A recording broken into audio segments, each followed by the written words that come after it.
La clase 2 que verás en esta serie de videos corresponde a la investigación en biología y su papel en la salud.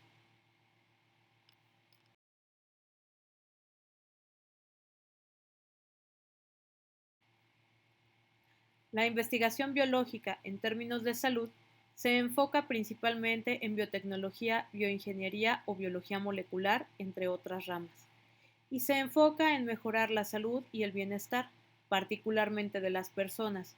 Sin embargo, también aquí podemos incluir aquel bienestar y mejoramiento de la salud de algunos animales de compañía o de algunos animales que nos sirven desde el punto de vista comercial.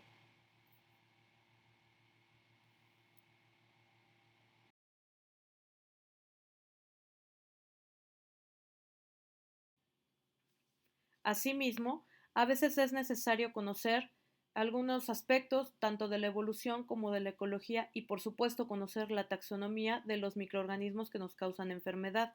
Es decir, necesitamos saber cómo llegó a ser un organismo patógeno para nosotros, cómo se comporta ese organismo dentro de nuestro cuerpo y finalmente cómo se llama o cómo se clasifica para poder atacarlo de alguna manera y establecer cierto control.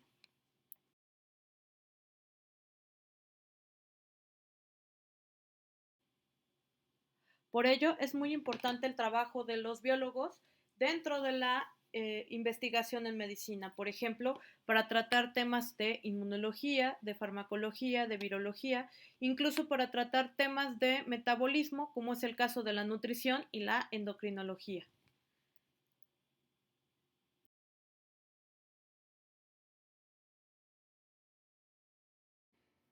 Finalmente, podemos ver también la aplicación de diferentes pruebas basadas en biología molecular para la identificación de diferentes tipos de enfermedades. Tal es el caso de las pruebas de RT-PCR o PCR en tiempo real, en las cuales se amplifican los ácidos nucleicos de los microorganismos que nos causan enfermedad a partir de muestras tomadas de pacientes sospechosos. Tal es el caso de la pandemia que estamos cursando en la actualidad. Este tipo de pruebas nos permiten ahorrar tiempo y nos permiten ahorrar dinero al momento de diagnosticar a un paciente.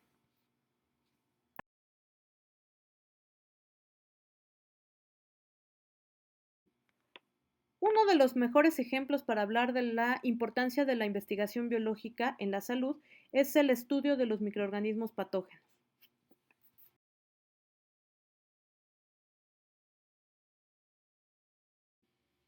Pero primero, ¿qué es un patógeno? Un patógeno va a ser todo aquel microorganismo que produce enfermedad. Así, la capacidad de un patógeno para producir enfermedad va a variar dependiendo de sus características.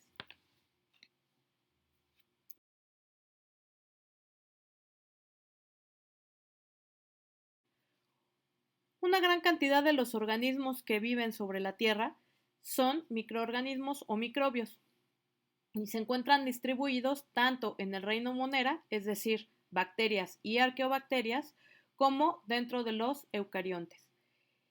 Existen alrededor de 2 a 3 billones de especies de microbios patógenos. Estos microbios patógenos pueden ser virus o bacterias, también pueden ser hongos microscópicos y protozoarios. Asimismo, también tenemos algunos animales parásitos, tal es el caso de algunos tipos de gusanos.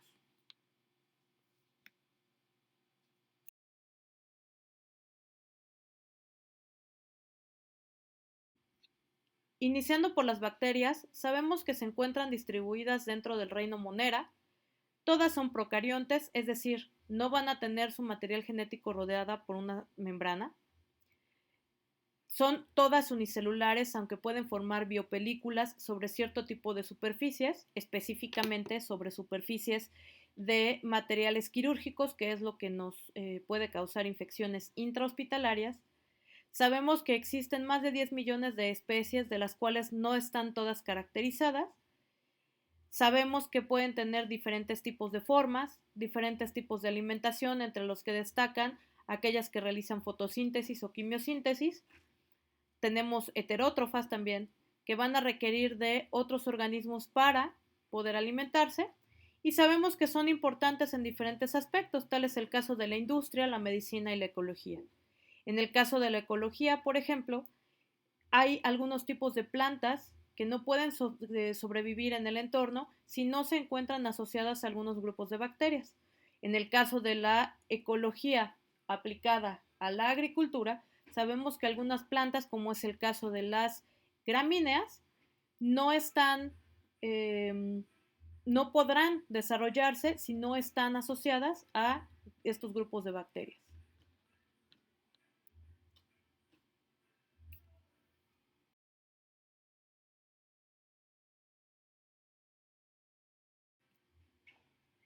En la imagen de la izquierda podemos ver un esquema clásico de una bacteria en donde se representan diferentes tipos de estructuras que son características de este grupo de organismos.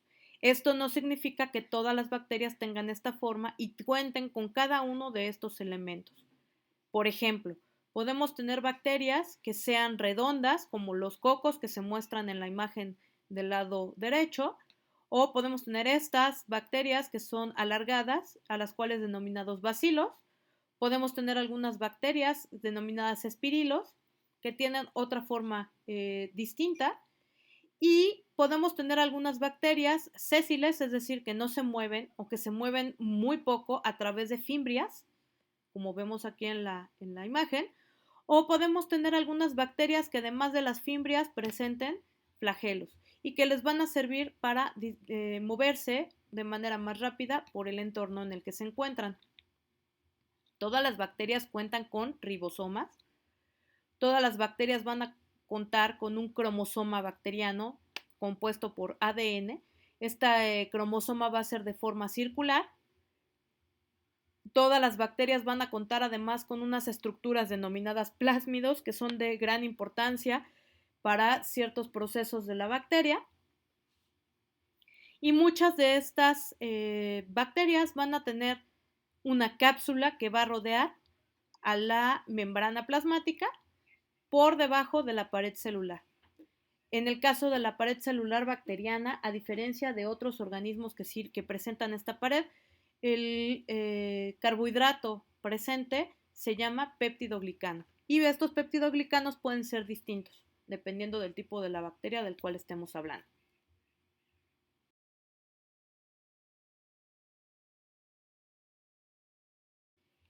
Tenemos que la replicación bacteriana, ya sea dentro de patógenos que estén infectando algún tipo de organismo o bacterias que se encuentren en vida libre, va a ser de dos tipos.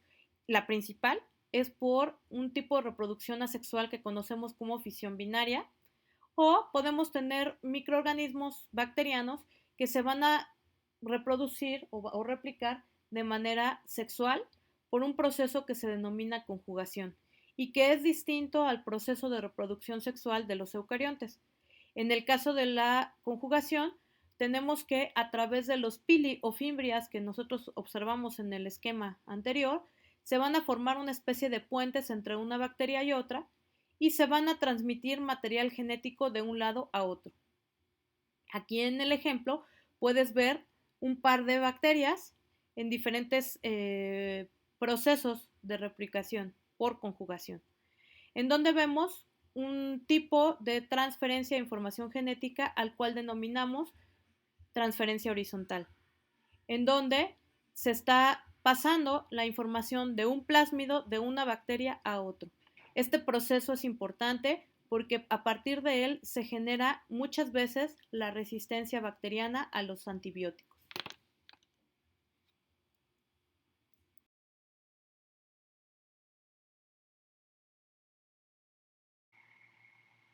Por favor, revisa el siguiente video para completar la información acerca de esta clase.